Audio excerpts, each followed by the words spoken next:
est stable, a beaucoup d'avantages comparatifs. La France nous fait confiance, bravo aux investisseurs français qui viennent.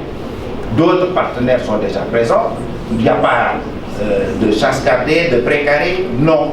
Nous travaillons la main dans le respect, et c'est ce respect que Manuel est également venu témoigner au Sénégal, le Premier ministre français.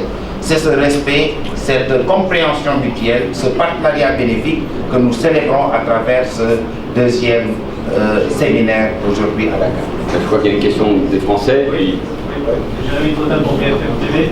Vous disiez que le Sénégal et l'Afrique devaient faire face à plusieurs défis, notamment celui du terrorisme.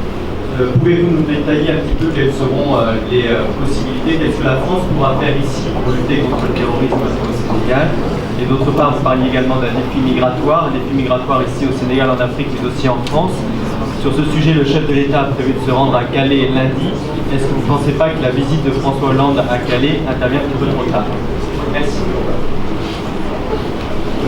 Sur la première question, par principe, je ne détaille pas notre coopération en matière de terrorisme, les échanges d'informations, l'implication de la France et du Sénégal à travers leurs forces armées pour la stabilité du Mali et pour lutter contre le terrorisme et tous les trafics qui alimentent par ailleurs le terrorisme ne sont plus à démontrer. Et je veux saluer l'engagement et le courage du président Macky Sall dans ce domaine comme dans bien d'autres. L'Europe est par ailleurs confrontée à une crise migratoire de très grande ampleur.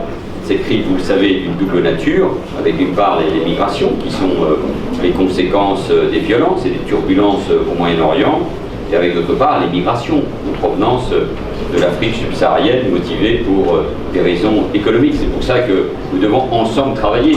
Et tout ce qui contribue au développement de l'Afrique, au développement de l'Afrique subsaharienne, au développement de cette sous-région, tout ce qui permet aussi de lutter contre le climat, contre le réchauffement du climat, et tout ce qui permet de bâtir l'avenir, notamment pour la jeunesse, et avec les ministres Balo Belkacem et Pinville et les ministres du gouvernement sénégalais, nous avons beaucoup parlé de formation, de ces académies de la formation. C'est vrai dans le domaine du transport, c'est vrai dans le domaine du tourisme, les échanges dans le domaine de l'enseignement supérieur, tout ce qui est fait pour accompagner aussi le développement de la francophonie. Tout ça sont des éléments qui font que l'Afrique est cet horizon indépassable pour ce qui nous concerne, et c'est ensemble que nous devons affronter les grands défis de l'avenir.